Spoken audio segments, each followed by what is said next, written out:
Hi everyone and welcome back to That UFO podcast. My name is Andy and this is a breaking news reaction to the UFO hearings that, as I record this, happened only an hour or less than 2 hours ago.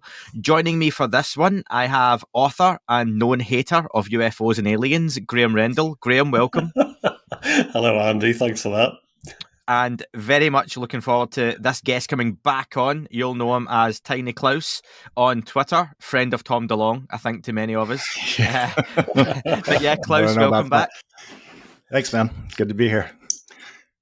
Listen, very good to have you both. Very informal chat on this one, not the usual structured glory that I pride myself on.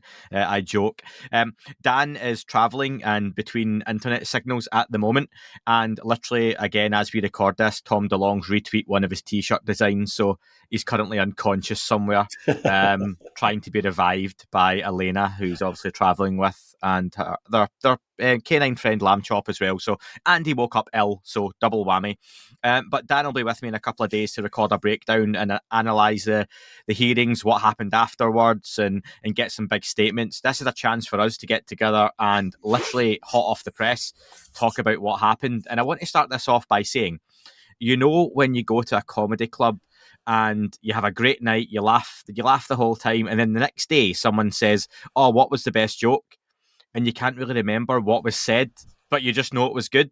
I get that kind of feeling with this, that already Dan was texting me because he hadn't long, got round to seeing things and he hadn't checked it. And he was like, "Oh, what was the good stuff?" And I was like, I can't really remember. But it was really good. So yeah, initial reaction from both of you. Graeme, let's start with you. What did you think? I think you summed it up pretty well there. It was one of those, it was a huge spectacle. There was always the kind of possibility that it was going to go pear-shaped. You might get somebody who just stood out and wanted to make a name for themselves and turn it on its head, but that didn't happen. Everybody was quite respectful. They were really respectful to the witnesses. They gave them space to talk, didn't cut them off or anything like that. I just felt that it was a real plus. I came away from it thinking, do you know what? That's much better than I thought it was going to be. And Klaus? Yeah, I agree. I was really blown away by David Grusch. His testimony, just the way he presented himself, I feel like it really gave him a lot of credibility. He seemed at home in front of that congressional committee, and just really he seemed like comfortable in what he was saying and just his own ability to communicate what he did in the government, and his confidence really said a lot. I think. Yeah, he came across like the rock star here. I put a poll 1 hour ago on Twitter that's got over 2,000 votes already, so thanks for everyone voting along. Just asking, were people pleased with the hearing? And I think it's fair to say 83.2% yes, 6% no, and 10% unsure. That's a hell of a swing, and that's, I think, pretty surprising given people are really happy on social media to lean towards the negative. And I mentioned before the hearing, everyone's got an opinion, and that's fine. But that's a pretty good indication, I think, of where things sit, especially as we are now. So I think overall we can look at this as a big success. I was worried, and I don't know about you both. For anyone who hadn't seen any of the social media stuff, there were people streaming or filming from the queues beforehand, and I worried it was going to get a little bit Hollywood premiere, and it would become more of a spectacle than something that was a serious, hearing as it was. And right, even at the start, when they thanked the witnesses for coming in, I think it was Tim Burchett may have been the one, and there was a big round of applause from the crowd, I started panicking a bit. Were they going to like hooter and holler, and we were going to get a bit of that kind of Hollywoodization of this? And I thought that isn't a good look. But again, like I think you've both said, that the crowd was really respectful as well, and the applause was in the right place at the right time. So yeah, overall, I was really pleasantly surprised. I'll reiterate, I don't think, again, this was for the UFO connoisseur. I don't think this is for us to look at and go, oh my God, there were so many new revelations. I think there were a couple of things came out that we maybe didn't know before or we hadn't heard potentially. But this has gotten eyes and the attention of the UFO, of the mainstream who maybe before weren't touching the UFO subject. BBC had it on their breaking news with over 1 million views on their site after an hour or two already. And I'm getting tweets and WhatsApp messages from folks sending me all sorts of links from all over. So that's a big plus. Klaus, we'll come to you then. So kicking off, we had chairman, it was Mr. Grothman, who was taking over, and we had a Mr. Oh, what was the dude's name who took over from Burchett? God, I've got Mr. Garcia, Robert Garcia. Yeah. There was a little bit beforehand with the hearings that people thought this was the same Robert Garcia who had links to Lockheed Martin and was funded by them and all that kind of stuff. And it turns out very quickly it wasn't. But I think that would have put the conspiracy machine into overdrive, wouldn't it? Oh, yeah. I mean, it was funny that he came out and said it the way he did, I think. But yeah, I mean, that whole kind of thing beforehand with them pulling Burchett, or I guess it was official. I mean, he kind of led the thing in general. I mean, he seemed like a leader, you know. I don't know if it was some sort of a semantic that they had to play or whatever, but it seemed like it went exactly how, you know, Burchett kind of wanted it to. He's the one who asked like the hard questions. He got some answers out of them that I don't think anyone else would have been able to. And he did take the lead in Luna as well. And it seemed like, the chairman kind of gave them the reins basically. And I don't know, I think if I was Burchett, I'd be happy, you know, with what I got to ask and stuff like that. Yeah, I think that last minute change worried a lot of people, and I'll come to you in a second, Graeme, but I think, Klaus, you're right that it seemed to largely be led by Burchett anyway, like putting Ringo front and centre stage of the Beatles. Everyone was still watching, you know, John and Paul over there singing, and that's the way it came across. Like you say, introduced, Garcia was fantastic. He led it well, but if anyone had the most time talking, it was Burchett. And like you say, I think very much semantics. Graeme, is that how it came across to you? Yeah, I mean, at one point, Garcia actually recognised Burchett's, what you call it, quote, leadership on the issue or on the build-up to it. So I think, there was a recognition there that, you know, yes, okay, he might have been the official lead, but the de facto lead was definitely Tim Burchett, and he certainly had most of the airtime. He even had the laughs as well, you know. He had there was a bit where he wished his wife a happy anniversary and all this kind of stuff. So he had the lion's share of the speaking time. But I think they were all very good, with one exception, Mrs. Fox with the two X's. She was the only kind of downbeat note in the whole proceedings. But I think beyond that, I think she was. I think there was that one bit where it was just, we thought, okay, well that's you were just waiting for somebody to kind of, you know, say something like, oh, we're not sure how real these are. Are these just earthbound things that we're misidentifying? That kind of thing. And I think she was the only kind of downbeat note in the whole proceedings. I think everybody else were genuinely kind of just completely mystified about what was going on and wanted genuinely to get to the bottom of it. So I don't know about you, but I try and keep it, you know, I try and keep this a family-friendly show. But I'll just say, Mr. Burleson gave off big dickhead energy for me. I thought Ms. Fox, I actually have, and do you know what? I've got my notes here for the breakdown when I'm going to do that. But, Graeme, I've got Ms. Fox, hell of a question around crash material and off-world tech, and basically says a statement from Dr. Kirkpatrick from Arrow about no evidence of off-world tech is inaccurate. Well, she got that response from Grusch. I didn't get that from her, but I thought Burleson came across as the guy who more or less said, I don't believe in all this, you know, I don't necessarily have a lot of time for it. And he asked some pretty dumb questions, one of them about the size of the galaxy and the universe. And it was like, I know it's, again, nitpicking, but he got it completely wrong the way he worded it. And I just felt he was trying to come across like, I don't believe in this. Yeah, I've got my notes mixed up. I'm sorry, Andy. He just hang up. It's fine. I'll just stop and you can just like carry on without me now. My notes are. Oh, look, you want to see my writing? It's pretty appalling for the YouTube viewers. Listen, my notes are horrendous for this as well. It happened very quickly, and it was pretty bang, bang, bang. But what about yourself, Klaus? I mean, the Burleson one for me, he came across as the biggest kind of. I'll use dickhead in this because I put that in the Discord chat. Apologies to Mr. Burleson and his family, but you know. Well, my notes are just my Twitter feed that I'm so yeah, I think he came off as, you know, he said right up front, I think, if I remember correctly, he was like, I'm a skeptic on all this stuff. So I mean, you know, that was kind of a given. As it started, I was kind of worried, honestly, with the chairman. I forget his name already. The guy who Grothman, yeah. He said, yeah, he was like, like for like 30 seconds or something in the beginning there, and it was like he did not want to be there. It was very clear. And well, he had minimal involvement. Then Garcia, really?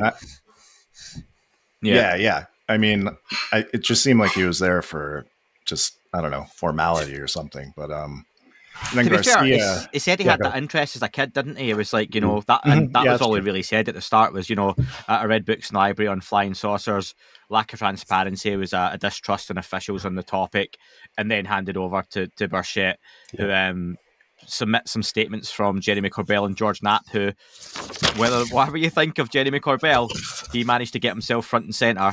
And people don't like Jeremy Corbell. Some folks don't, much as I don't like Graeme shuffling that paper in front of his microphone over and over again. But that's just to let Graeme know that that's really loud. So before everyone starts tweeting me when we release this. But yeah, he got statements entered into public record from Corbell and Knapp. That'll upset some, others will like that. Mentioned that the intel community had blocked reports from airline pilots coming straight to Congress.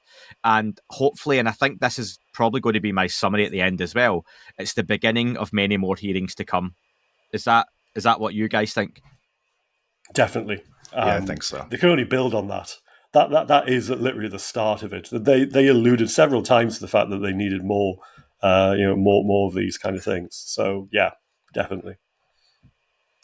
There ended up around 100,000 people watching about 20 minutes in. I've got down at 15 minutes, there was 90,000. 20 minutes in, there was 110,000. So then we get introduced to the three witnesses who we know are Ryan Graves, David Fravor, and David Grusch. For me, David Grusch came out this as the rock star.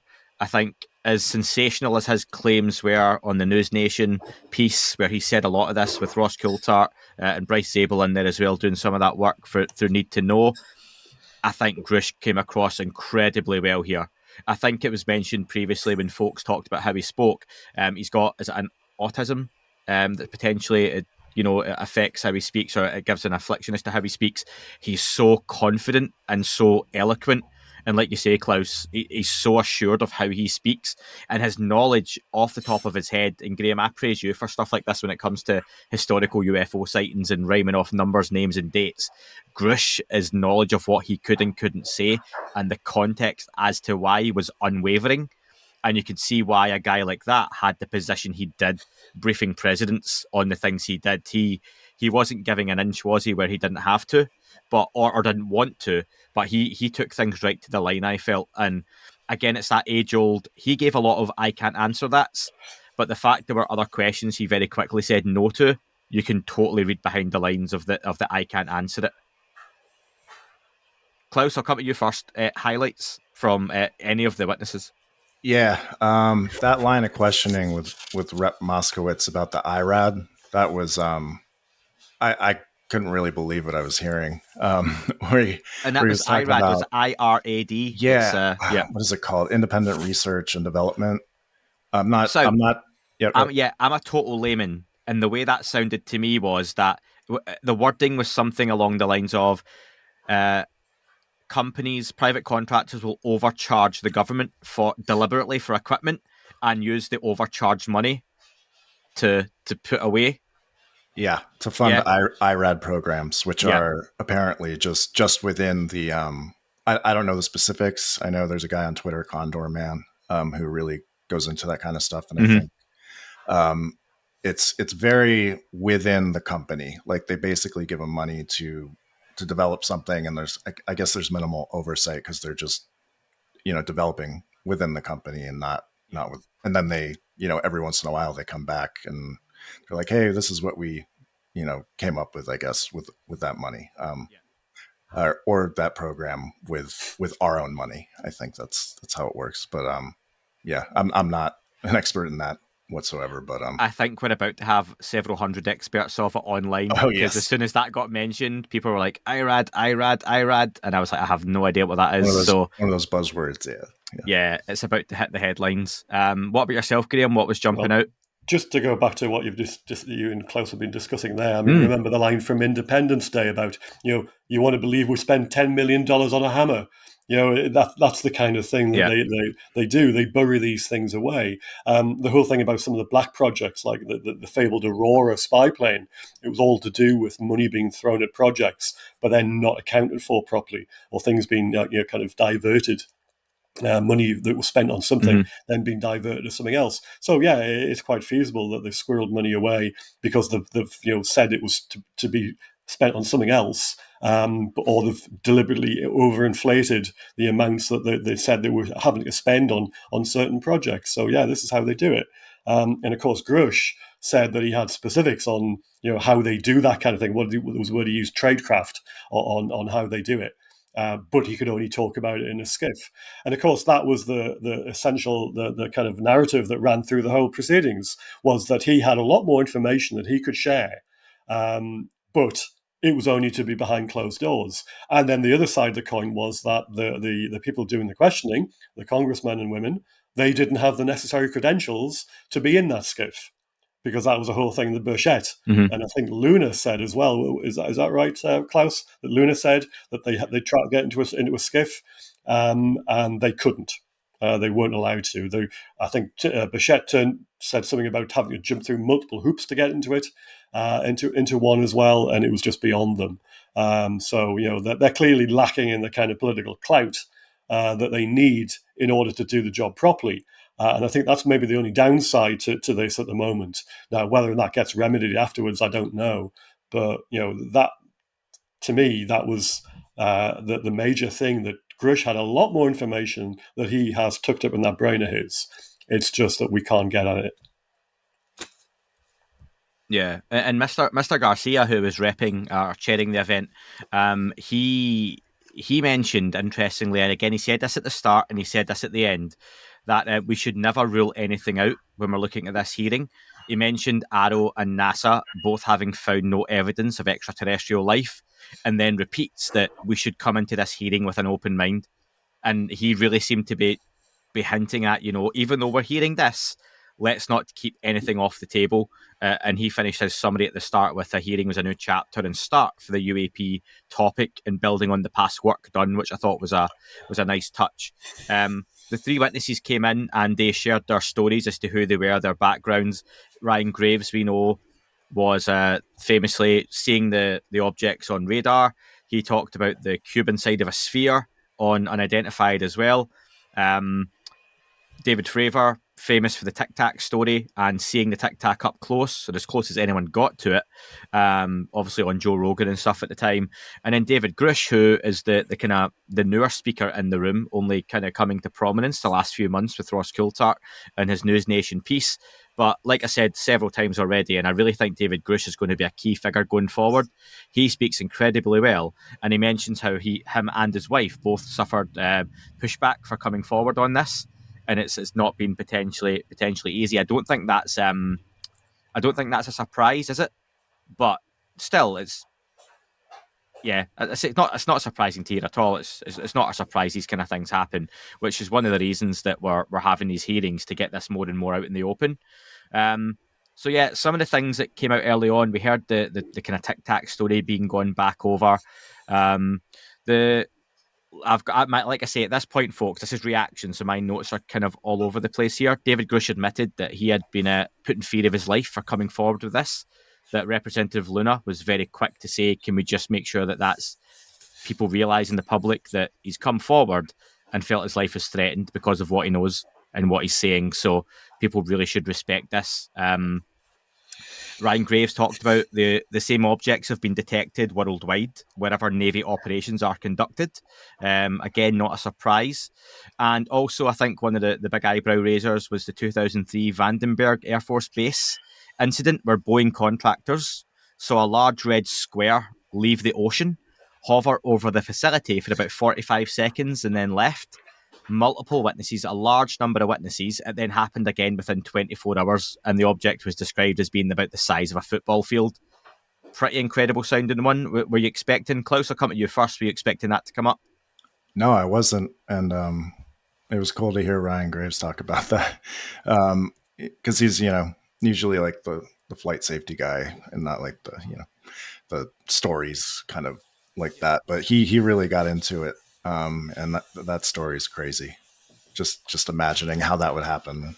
Yeah, I don't know. That's crazy. Even just the idea of the fact that you've got that size of a craft. This wasn't just someone seeing a UFO. This was, a pretty massive incident, wasn't it? Yeah, it was. And Graeme, what about yourself? You obviously like to keep this on the straight and narrow. And when you hear someone talking about football-sized field UFO appearing over multiple witnesses, what were your thoughts? Yeah, it wasn't something I had the huge amount of detail about it beforehand. And it was also the bit that he mentioned afterwards. He said not only had it made an appearance a second time, but it also made aggressive maneuvers towards the security staff at Vandenberg. And Vandenberg's, I believe, in California, isn't it? It's just up the coast from Los Angeles. So that was some kind of intention. It had some interaction with the people on the base. So that was quite interesting as well. There was a lot more to it than just people seeing an object in the sky. There was a bit more of a dimension to that particular case. So I'm sure there'll be much more kind of discussion of that in the days and the months to come, because that's not something that really has hit the hit UFO Twitter or beyond that I'm aware of, that particular case. In 2003, you're going back 20 years. That's not that long ago. That's some decent tech. There'll be decent equipment on the base. There should be decent data from it as well. And speaking of data, one of the big standouts to me, David Grusch, talking about having seen satellite imagery that shows things that he cannot prosaically explain. He was pressed on this, and he said he couldn't discuss whether it applied to crash sites or not, but he had passed on locations and information to the Inspector General. So that was pretty. And again, this is, I think, where Grusch, as the hearing went on, was saying more and more. And you started hearing, I could see that behind closed doors in a SCIF. And then others who were asking the questions, I think, got the idea that I'm going to ask this question, but I think the answer is going to be we have to have it behind closed doors. And I hope to God that SCIF happens sooner than later, because a hell of a lot of interesting questions were getting asked there, Klaus, yeah? Yeah. Yeah, man. That Vandenberg, I'd never heard that before. So is that, I kind of thought it might have been well known, and I had just not, just missed the boat on it. But yeah, that was wild to hear about. So if that's the only thing for me around it familiar was the football field size object, where I know that's been mooted a few times before. So whether that's just something that's came out as part of that, I don't know. But yeah, I wasn't aware of that case either. Yeah, the red square, what is that?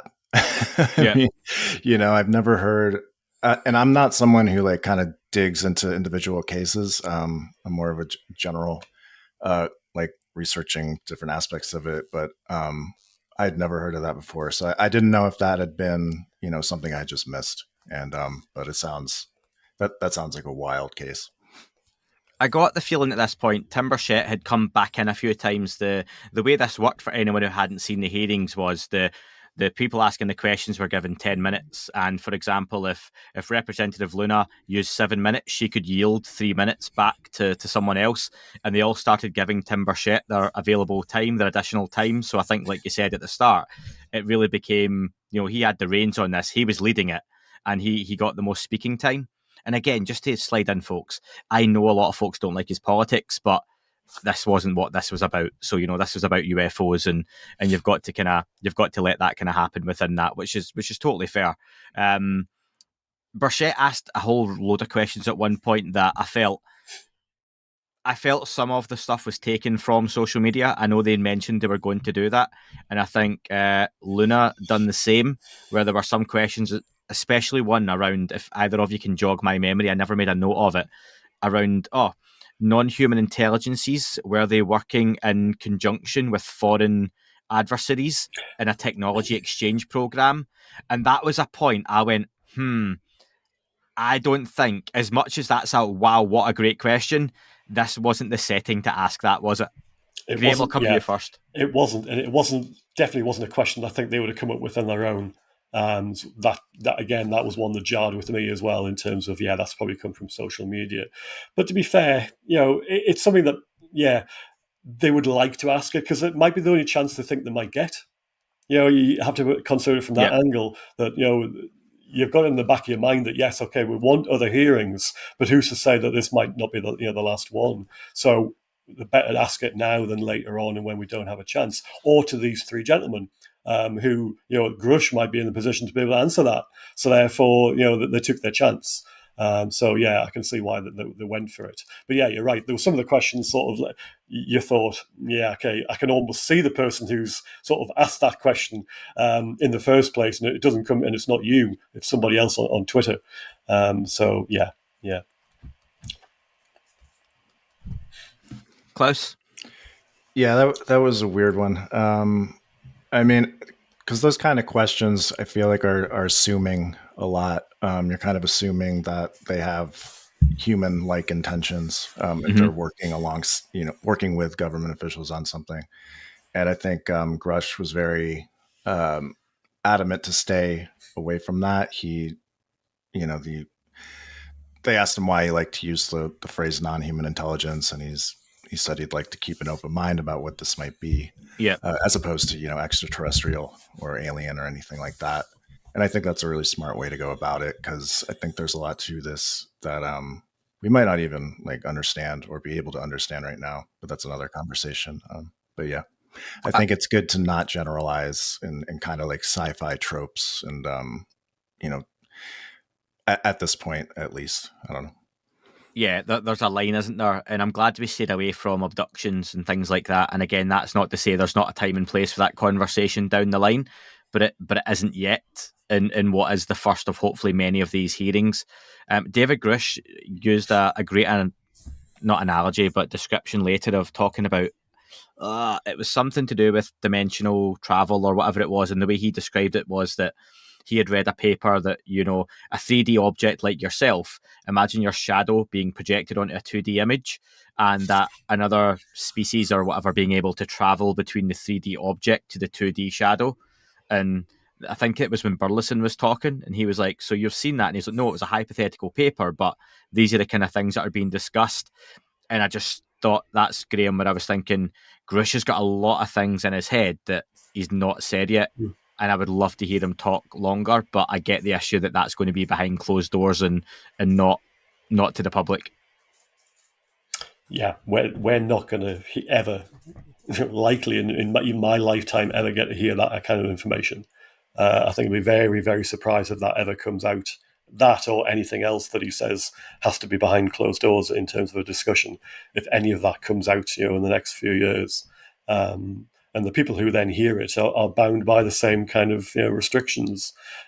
So it's really difficult. All the information that we really want to hear is always compartmentalized. Whereas we're basically picking over the scraps. The details that you mentioned before, there's little bits that, quite frankly, we'll fight over, but the general public, the public, they need the bigger picture. But I'm afraid we're reduced to picking out the nuances out of 2.5 hours or whatever it was of testimony and questioning. But the really good stuff is going to be kept, well behind closed doors. Let me ask you, because one of the listeners had messaged me quite quickly after the hearing saying that for all it was great, the worry was just that a lot of the good stuff, let's say, or the information is going to be kept private. I think, though, that there has to be an understanding, and I might totally get this wrong, so both of you can correct me or come in here with your opinion or the facts, whatever they may be, that the idea is that we have this hearing, there's going to be classified private conversations happen off the back of them where names, locations, etc. can be discussed. The idea is Congress are going to try and get to materials, sites, contractors, and they've got that 6-month amnesty period where they want people to hand in, material or bodies, organic matter they may have. At that point, though, once Congress get a hold of it, they keep talking about transparency. You would imagine at that point they would be able to come out and say, we have now retrieved craft that we believe to be of non-human origin. they wouldn't have to go in and say where they got it or who they got it from. But I imagine, given the reason for doing this and how they're all talking about transparency, that would still be the plan, wouldn't it? It wouldn't be they would go away and we would never hear about it. It would be they go away, they try and get hold of what they can, and then they present this to the public in the name of disclosure, which is one of the words used massively throughout the new legislation. Am I, Klaus, I'll come to you first. Am I wrong on that, or where do you sit? Yeah, I think it was kind of weird how I guess they were asking about the biological recoveries of biological evidence from these crash sites, and Grusch said he would have to talk to them in a SCIF about that. I thought that was weird because I feel like there has to be a way to kind of separate the non-human intelligence presence aspect of this with the technology. The technology seems to be the national security issue. Yep. So I've always been kind of confused about why they can't split that up in some sort of way where they can be more transparent about, there's a presence here. Okay, let's figure out what that is without, giving away the tech secrets. So I thought it was kind of odd that the biological part of this, which, Grusch has said that there is, evidence of pilots that have been recovered from these crash sites. From a biological point of view, though, is there not the potential that those themselves are still classed as technology? Because if, say, for example, they've got greys from a recovered crash in Roswell and they open them up and they decide, you know what, this isn't just a living entity, this is something that's been manufactured, in which case they can classify it as biological technology. And yeah, that's the next question. Yeah, is what if they can't do it, then why not? And that is, I think, a very good question. Yeah, Graeme. I think also the fact that it might not just be the technology in terms of biologicals, as I think they called them in the hearings, but the fact that if they can communicate with let's say for argument's sake that they're beings of some description, and if they could communicate with them, then what secrets could they glean from these beings, and therefore it becomes a national security issue because that knowledge, and the knowledge is power. So therefore, that would be wrapped up in the same sort of restrictions as, technology's nuts and bolts stuff. Being able to learn about things, how you do stuff, how you circumvent the laws of physics or whatever you want to find out. So I think, I think the whole thing could still be wrapped up. In terms of, being able to disclose things because they've had access to certain technology or footage or what have you, I just think it's a case of, yes, okay, you're on the outside until you're on the inside. And then once you're on the inside, that's it. You're still on the inside. You can't then divulge the information. I think it becomes that kind of, that situation when once you've been told, you then fall under the same restrictions as the people who are telling you, and you can't divulge it. So I guess you might end up with the situation where they find out, but then their answers are the same as Grusch's. I'm sorry, but I can't tell you. I would only be able to tell you under a SCIF. So, it's almost like a little virus, really. You don't have it until you contract it. And then once you contract it, you're different from other people until they get it themselves. And we'd all have to basically go through SCIFs maybe in order to access the information until such time as it's declassified, which could be never. Sounds like herpes. But yeah, I know what you mean. But yeah, listen, even thinking, and this is pure speculation, but that just gets me thinking when you talk about biological and then maybe it's biological technology, could these things even be almost like in some way, shape or form, like some kind of key that you need the organic matter or the body to get the craft working potentially? Maybe the US have bodies, maybe Russia and China don't, but they've got craft. And, it's that whole idea of we don't want to even let them know that we've got these. And I suppose that would be a reasonable national security. Not that it would be fair or right, but a reasonable national security thing. I don't know. That's just a kind of interesting way to look at it. Phoenix Lights is brought up by Mr. Biggs, who, not Mr. Big, but Mr. Biggs, who was telling us he lived in the area. and he has a personal interest as he lives there. And he literally only asked those few questions, didn't he, about where could I go and get information on that case, of which David Grusch said, I've never personally came across any information as pertains that case specifically. But he then followed up, and it really seemed like a one-to-one chat, didn't it? Of, well, where could I go? Do you know where I could go to get that information? And David Grusch basically said, yeah, I could point you in the right vector, I think is what he said. So he said we would chat again behind the scenes. But that was interesting to hear the Phoenix Light case being brought up, because I think that's one that, even though it happened in 97, there surely would have been good satellite data, all kinds of data and sensor data available for any object that size entering and leaving the atmosphere, or wherever it may have went to. Phoenix Light's been brought up, Klaus. Yeah, it's interesting. I have a hard time with individual cases, just personally. I just because it's I don't know it. I don't know like the radar data. I don't know how to interpret it. I don't. Yeah. And accounts are great, but I wasn't there. But I think it's definitely important. We need more information on it.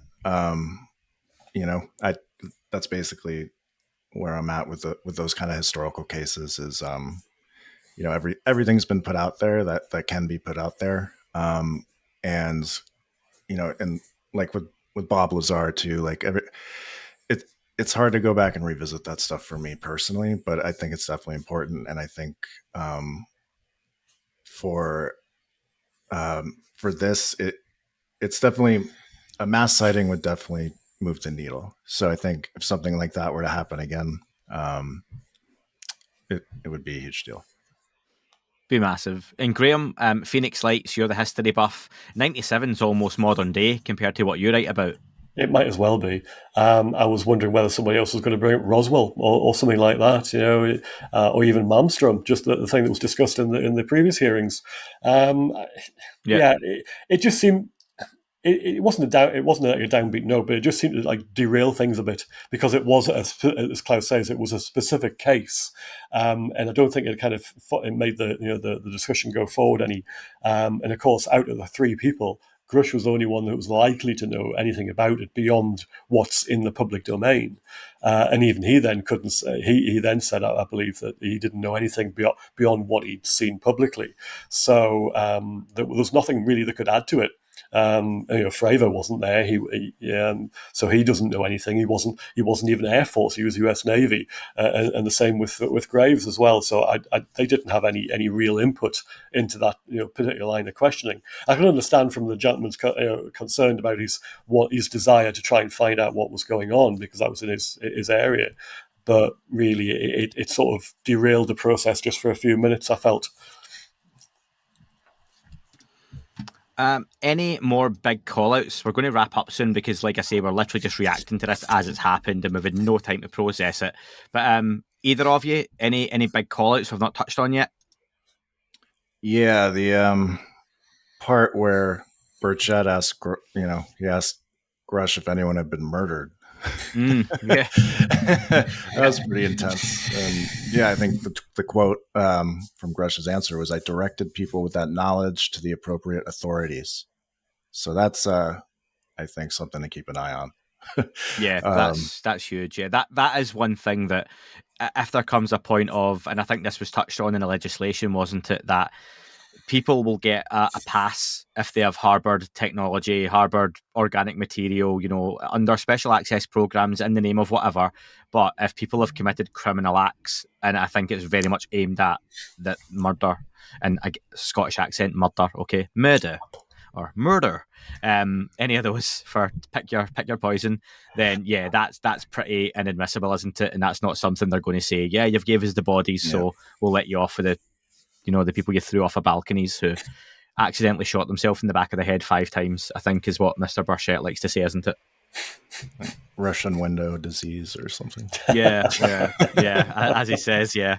And Graeme, what about you? Anything we've missed? I mean, obviously the Vandenberg thing was big, because it was something that we really hadn't heard of before. But I think there was just little things like, they mentioned there was a multi-decade effort to discredit UAP, to UFO witnesses, and the issue itself. There was also a line about the F-35, the new Lightning II, how it wasn't built as what they call an ISR platform, to gather information, getting information from its radar systems, etc., was they quoted as a pain in the butt. So it wasn't like a case of we've got all these intelligent platforms out there, on aircraft and stuff, and it's easy just to get the information off it so we can see what's going on. Apparently, there was an admission there that it wasn't actually that easy in real life to be able to download this information, to get it off the various platforms, and to put it together in a format that we can actually look at. So I think that was interesting. And then, of course, Gates, when he was talking about Eglin, which obviously we haven't covered, that he sees this UAP photograph that he hadn't recognised what the object was, and he'd been on various committees where they've dealt with intelligence and defence matters. There was the 4 lights that were in a diamond that he mentioned. Yeah. Yeah, and there was a radar image that Gates had seen as well, and the fact that the radar system had basically it almost fried itself, and there was the FLIR had malfunctioned as well, and the pilot, I think, had to take a manual image of the objects themselves, otherwise they wouldn't have got the photograph. So I thought that was quite interesting as well. There was a nice little kind of series of questions regarding that. Fravor sort of came into his own at the end when they basically asked him, if your aircraft was armed, would you have been able to shoot the Tic Tac down? And he went, no. It was just a flat no. Yeah. And then they also said, well, if it was the tables were turned and it was aggressive, would it have been able to just kind of shoot you down? And he went, yeah. And there was this kind of, it wasn't a kind of like intake of breath behind, but it was almost a case of, we've got a problem here. And you can see the congressman thinking, this is an issue we need to take seriously because this is obviously a big defense matter. And, if you've got a fairly sort of like, intelligent, decorated and respected US Navy commander here saying that we can't defend ourselves against these things potentially, then, we need to sit up and take notice. So, yeah, that was a big thing. But also the Fravor was pestered to actually come forward 6 times by a friend. I thought that was quite good as well. So yeah, there was lots of things. If you dig deep enough, we'll find out the nuggets, I guess. But yeah, there was lots of good stuff in there. A lot more than I thought there would be. Yeah, I think Fravor said he was like it would have left if that was it. Yeah, they tried to shoot it down, wasn't it? Yeah, yeah. It was just like, okay, we have a problem here.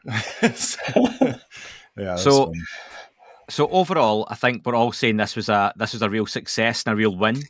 I'm just checking the poll, and it's slightly increased to 83.1% yes. That's 2,500 votes now. 6% no, 10% unsure. So yeah, I think it's fair to say the overwhelming opinion is this has been good, and I hope over the next 24 to 48 hours and beyond that it keeps in the media cycle. There's positive reporting on it. I think the BBC, albeit has picked up the story, their analysis is pretty poor. I think already looking at it without going into great detail, as I've not had the chance to yet, reaction pod folks, is that they are looking at a lot of questions being ducked. And it's like, well, there's a lot of things that can't be said because of the information, but that's a lack of knowledge on the journalist's part. So hopefully these things pick up as the days and hours go on. And gents, thank you very much. One more question, yes or a no for you. I'll come to Graeme first. Are we going to get more hearings in the next 6 months? Yes. Klaus? Yeah, I think I don't see how we can't. Yeah, I'll make that a clean sweep of 3 yeses as well. Look out for more reaction pods in the coming days, folks, for more news on this as we have it coming in. And I will speak to everyone else. Thank you very much to my guests, and speak to you all very soon.